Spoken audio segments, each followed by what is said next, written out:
Bonjour chers téléspectateurs de Leral.net, Leral TV. Comme toujours, vous êtes encore à votre émission Comme Politique.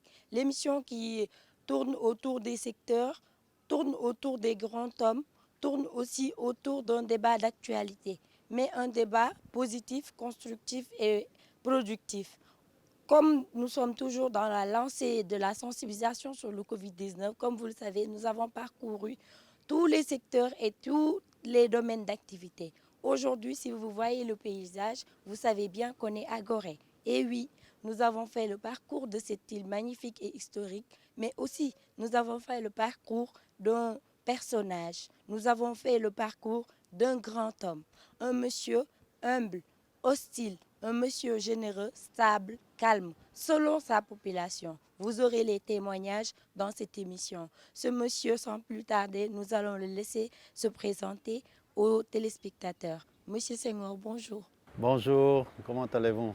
Bienvenue à Gorée. Je suis Augustin Senghor, insulaire, habitant de l'île de Gorée et maire de cette petite île.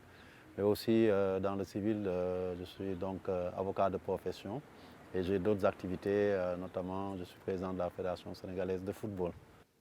Merci d'avoir accepté notre invitation. Monsieur Senghor, nous allons aller directement à la question comment vous vivez actuellement le Covid-19 à Gorée? Écoutez, nous le vivons comme beaucoup de Sénégalais et comme beaucoup d'hommes dans le monde entier, c'est-à-dire c'est une pandémie qui nous a pris par surprise, qui a donc arrêté toutes les activités de la communauté.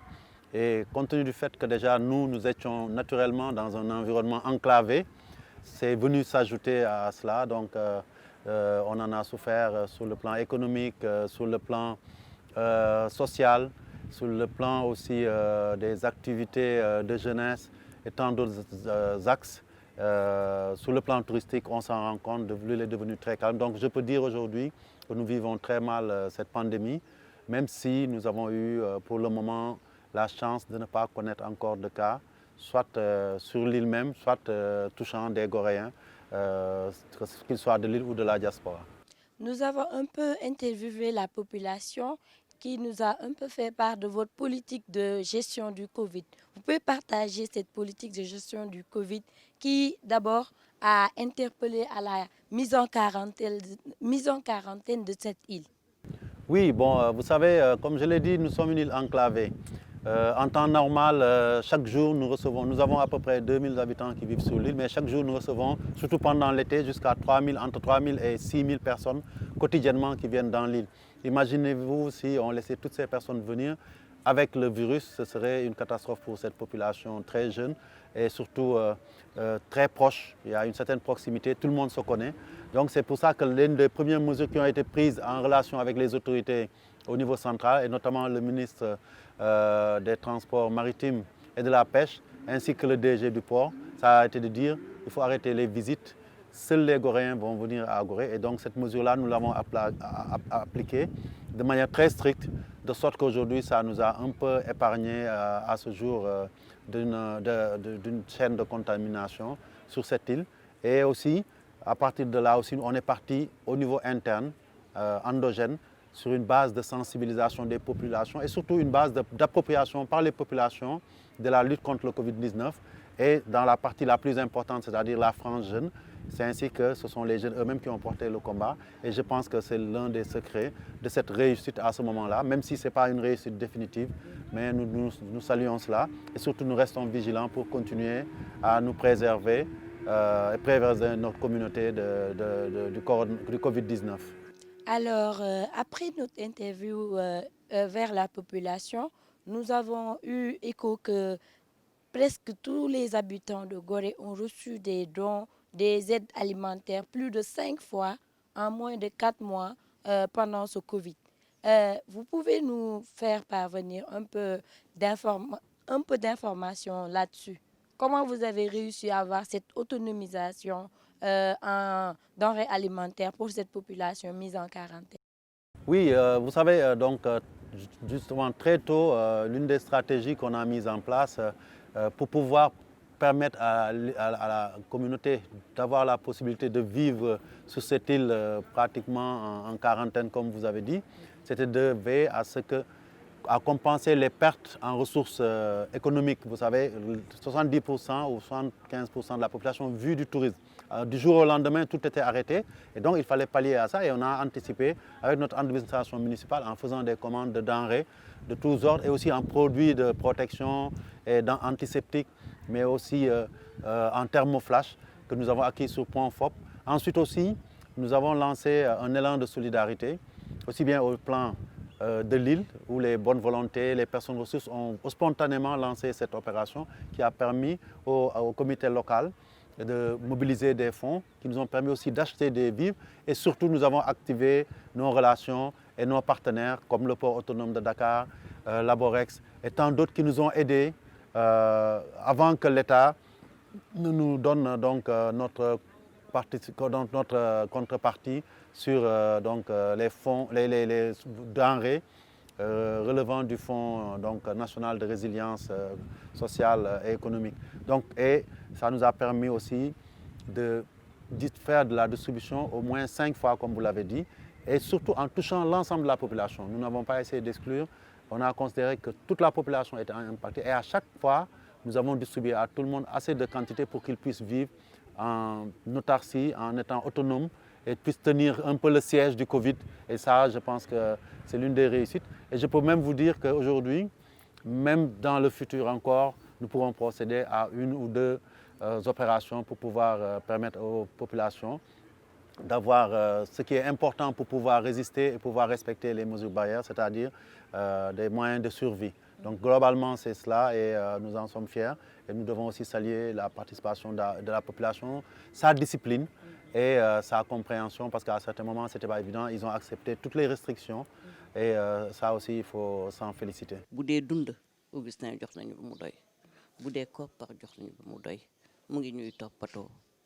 sant suñu borom man manque de rien macha allah ceeb baa ngi dëlwin baa ngi suukar saa ngi xaalis yaa ngi ci korite gi manqué wuñu dara wallahi yàlla rek tax may wax.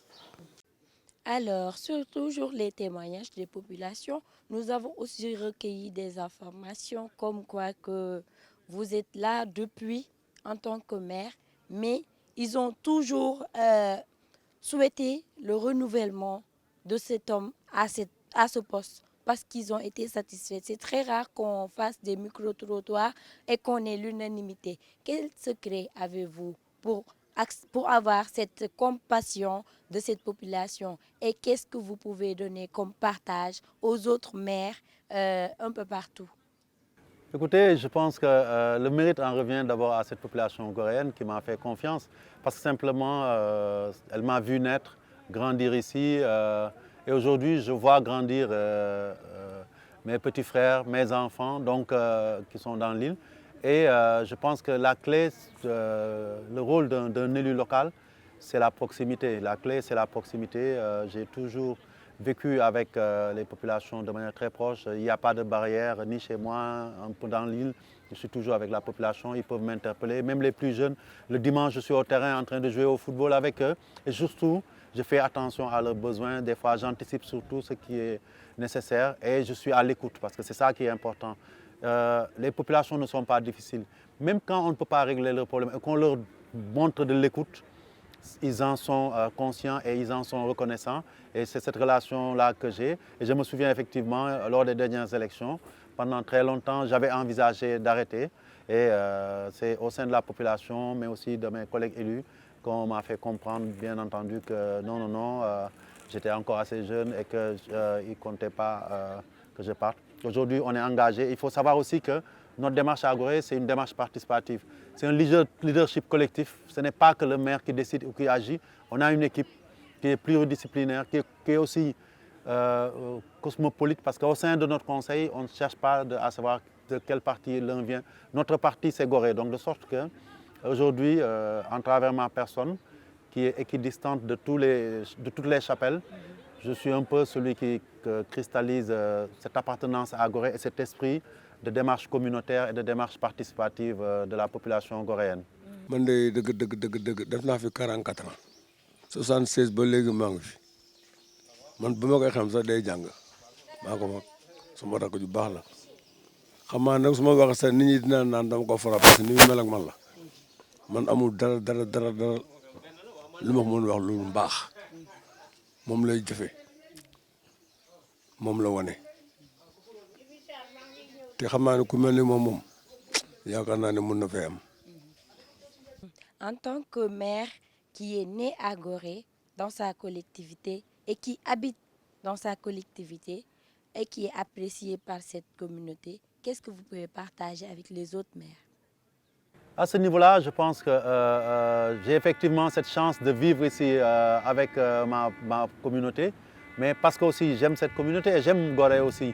Et donc je pense que le maire doit d'abord aimer son terroir. Un poste de maire, en tout cas une fonction de maire, ne peut pas être lié juste à une ambition politique ou une ambition matérielle. Ça doit être quelque chose qu'on a envie de donner à sa communauté. Il faut une certaine générosité, je pense. Moi-même, malgré les contraintes d'habiter à Gorée et mes autres responsabilités, où que je sois, au Sénégal ou à l'extérieur, chaque soir, je me bats pour rentrer à Gorée. Même quand il n'y a plus de chaloupe, je reviens chez moi. Et ça aussi, les Goréens le savent. Et je demande souvent aux maires, en tout cas c'est ça que je leur conseille, de toujours retourner vers leur terroir. Beaucoup de populations se plaignent quand les édiles sont élus. Une fois qu'ils sont élus, ils viennent s'installer à Dakar. Ils n'y vont qu'à la prochaine élection. Je pense que même s'ils ont des responsabilités à Dakar et qu'ils puissent tous les 15 jours y aller, que les populations les voient, surtout que ça soit dans des périodes de bonheur ou de difficulté, aller vers les populations pour leur dire la vérité surtout. Je pense que quand on a cela, on peut bénéficier de la confiance de la population et travailler sur la durée à bâtir ensemble avec ces populations un avenir meilleur au sein de nos collectivités territoriales.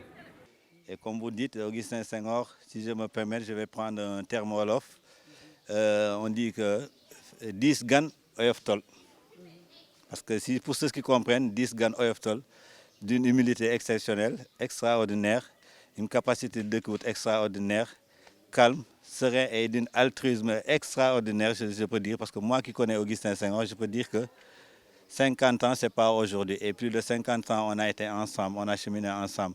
On ne pensait pas qu'aujourd'hui, Augustin Senghor serait quelqu'un qu'on puisse dire connu internationalement et qui n'a pas changé. Augustin a toujours les mêmes amis, Augustin a toujours le même comportement, Augustin a toujours les mêmes fréquentations. Quelles que soient ses heures tardives, Augustin il revient toujours à Gorée. Voilà, et c'est ce que je peux dire comme présentation pour l'homme qui m'est très proche. Je dis qu'on n'est pas amis, on n'est pas proches, on est un. Merci. Alors, nous allons traverser le personnage politique pour rentrer dans ce personnage sportif. Alors, actuellement, nous voyons que le milieu sportif est complètement, vraiment, on va dire, mou.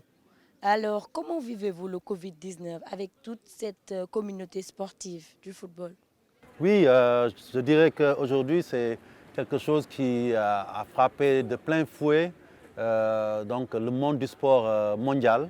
Quand on en arrive à ce que les JO soient reportés, l'Euro soit reporté, la prochaine CAN risque d'être reportée, d'autres compétitions de grande envergure dans d'autres disciplines ont été reportées et tout a été arrêté, tous les stades ont été fermés, au Sénégal comme à l'étranger. On voit que cette activité qui occupait, je dirais, une bonne part de la population mondiale, parce que le sport est la chose la plus suivie dans le monde, et particulièrement le football, on peut mesurer ce que ça a été. Au niveau national aussi, du jour au lendemain, on a dû arrêter tous les championnats, ça a été terrible.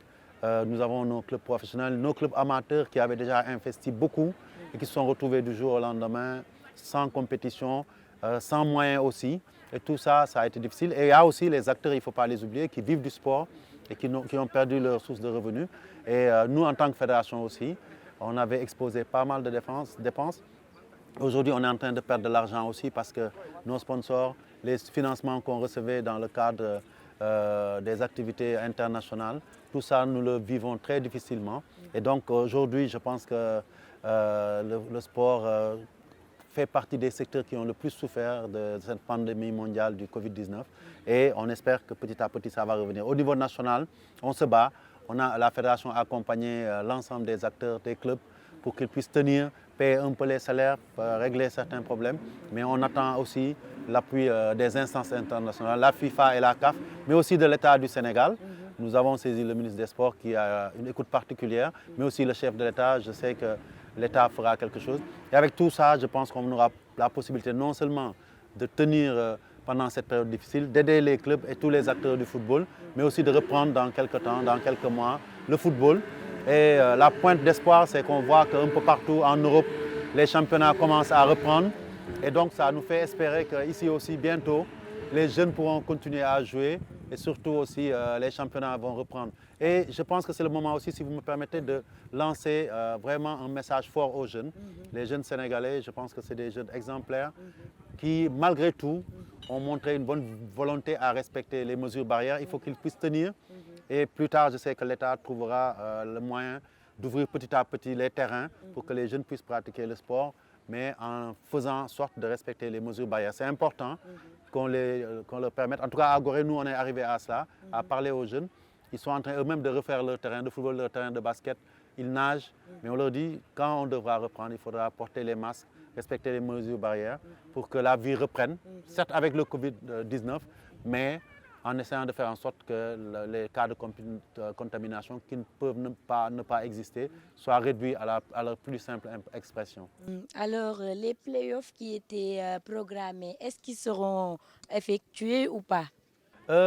Aujourd'hui, la décision qui a été retenue par le comité d'urgence, c'est d'organiser en novembre les playoffs parce qu'on s'était dit que d'ici à septembre, la pandémie ne serait pas jugulée. Mais en voyant l'évolution, comme j'ai parlé ici au niveau international, les gens ont commencé à jouer en faisant ce qu'on appelle des huis clos. Donc nous aussi, on se dit, pourquoi ne pas réfléchir à terminer la saison complètement en faisant des huis clos ou bien en veillant à respecter aussi les mesures barrières sur la base d'un protocole médical strict que tous les clubs et tous les acteurs vont respecter lors des entraînements et lors des compétitions. On est en train d'y travailler, mais bien entendu, ça, on ne peut pas le faire sans la bénédiction des autorités, aussi bien sportives que sanitaires et de sécurité, donc le ministère de l'Intérieur, le ministère des Sports et le ministère de la Santé. Si on a leur aval, je pense que le football peut être un bon laboratoire pour tester cela. Aujourd'hui, dans nos stades, on peut s'organiser pour pouvoir jouer à huis clos et sans le moins de contact possible entre le public et les acteurs du football pour que les championnats puissent reprendre. Parce que si, bien entendu, comme on le voit, la pandémie perdure, on sera appelé à s'adapter. Et s'adapter aussi, c'est prendre des risques et organiser. Et en tout cas, la Fédération sénégalaise est prête à prendre ce risque-là et à aider quand même à dépasser cette période-là pour que le sport revienne à sa place. La jeunesse en a besoin, mais nos populations aussi qui sont passionnées de sport en ont besoin. Alors, pour les matchs amicaux, pour les préparations de la CAN et de la Coupe du Monde, avez-vous en ce moment des informations là-dessus? Écoutez, nous sommes tous pendus à la décision de la CAF. Donc, vous le savez aussi, je suis membre du comité exécutif de la CAF. Nous sommes en train d'y réfléchir. Je pense que dans les prochaines semaines, il y aura une réunion importante du comité exécutif et certainement des décisions seront prises. Aujourd'hui, l'espoir, on a raté les dates d'août, ce sera impossible de jouer à cette date-là, et de septembre certainement. Mais l'espoir, ce serait de pouvoir jouer, reprendre les éliminatoires en octobre et en novembre et voir si la CAN sera maintenue en janvier, février 2021 ou reportée en 2022. Donc les décisions importantes vont venir. La FIFA aussi se réunit le 25 juin et là aussi la FIFA va donner des orientations aux confédérations. Mais je pense, j'ai bon espoir que bientôt on retrouvera nos équipes nationales avec nos stars, les Sadio Mané et les Koulibaly ici à Dakar, peut-être au mois d'octobre ou au mois de novembre, puisque eux aussi ont repris leur championnat dans les différents pays où ils jouent. Bien sûr. Alors, sans quitter, qu'est-ce que vous allez lancer comme message à toute cette jeunesse sportive qui attend l'ouverture des terrains de foot et basket et autres? Le premier message, c'est dire de prendre patience. Prendre patience parce que pendant très longtemps, pendant des années, la pratique du sport a été en continu. Tout d'un coup, ils sont sevrés, c'est difficile, mais ils doivent comprendre que c'est pour la bonne cause. Aujourd'hui, la santé doit primer surtout, mais je leur dis de ne pas perdre espoir parce que je sais aussi que la fin de cette situation n'est pas loin. Très bientôt, nous reprendrons les stades, mais aussi les terrains d'entraînement. Et donc, je les invite tous à s'investir pour préparer leur terrain, aller faire des investissements communautaires pour préparer les terrains. Et je les demande aussi de s'entraîner à titre individuel pour se préparer à la compétition. Le sport est important, l'éducation est importante et surtout une jeunesse saine est importante. Donc il reste l'un des fers de lance de cette lutte contre le Covid-19. Mais aussi, il faut qu'ils comprennent que très bientôt, ils vont reprendre le chemin des terrains pour pouvoir vraiment s'adonner à ce qu'ils préfèrent, à ce qu'ils aiment le plus, c'est-à-dire au sport. Et donc, je leur dis à bientôt sur tous les terrains du Sénégal et du monde entier. Alors, le dernier message aussi pour toute cette population mondiale qui est adepte à Gorée, pour tous ces gens qui sont liés à Gorée, que Gorée manque actuellement, qui ont envie de venir, qui ont envie qui sont en train de se préparer au post-Covid pour vraiment envahir Gorée à l'été comme d'habitude. Oui, ce que je leur dirais simplement, c'est que Gorée a vécu cette période de pandémie avec beaucoup de résilience. Et comme vous le voyez vous-même quand vous avez visité, vous voyez que les gens sont en train de se préparer. Les restaurants qui sont fermés, qui n'ont pas de ressources, sont en train d'embellir. Vous avez vu, ils sont en train tous d'enlever les bâches pour mettre des tuiles. Il y a certains endroits, on est en train de rénover le cœur de Gorée. Il y a d'autres surprises qu'ils auront. Les murs ont été rafraîchis parce que nous nous préparons à accueillir encore cette autre famille de Gorée. Parce qu'aujourd'hui, Gorée, c'est une entité ouverte sur le monde. Gorée n'appartient pas qu'aux Goréens, qu'aux Sénégalais. C'est l'île la plus cosmopolite, la plus mondiale. Donc ça appartient à l'humanité tout entière. Donc nous les attendons les bras ouverts.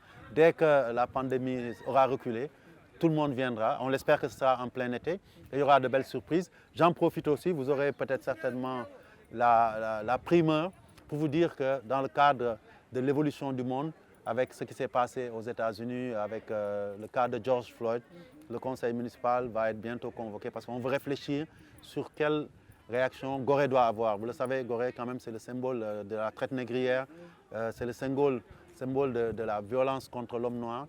Et il serait important que Gorée, en tant que patrimoine mondial, au nom de toute l'humanité, puisse se prononcer contre les violences raciales et surtout contre l'inégalité. On le voit, le Parlement européen vient de déclarer la traite négrière et les violences contre les hommes noirs, crimes contre l'humanité, et a invité les communautés européennes à les combattre.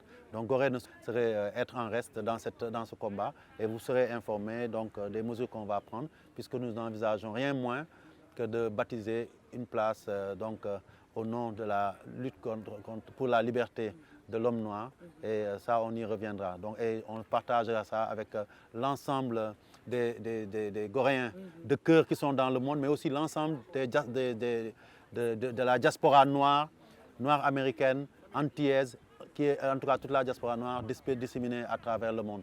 Parce qu'il faut que justice soit rendue à l'homme noir et c'est à Gorée que ça avait commencé avec la traite négrière, c'est à Gorée que ça doit finir avec la libération de l'homme noir. Merci beaucoup, Monsieur le maire et Monsieur le président de la fédération et d'autres casquettes. En tout cas, nous vous laissons donner votre au revoir à tous ces téléspectateurs et à toute l'humanité, je veux dire, parce qu'être à Gorée, c'est représenter le monde entier. Oui, merci d'abord à Leral.net de nous avoir rendu visite en pleine pandémie. Et d'avoir partagé cette journée avec nous. Et en tout cas, on est fiers de vous recevoir. Je dirais simplement au monde entier, à l'ensemble des téléspectateurs de Leral TV, que nous devons tous continuons à nous battre. Nous avons un seul ennemi aujourd'hui, c'est le Covid-19. On va le bouter hors du monde et on va reprendre notre vie et on va venir encore à Gorée, aller dans d'autres sites importants et surtout renouer avec ce que l'humanité a toujours connu, un monde de paix, un monde de tolérance, de diversité et d'unité. Voilà. Merci beaucoup. Merci beaucoup. Alors, merci beaucoup, chers téléspectateurs. Comme vous le voyez, vous étiez encore à votre émission Comme Politique. Nous avons discuté autour d'un débat productif, constructif et positif.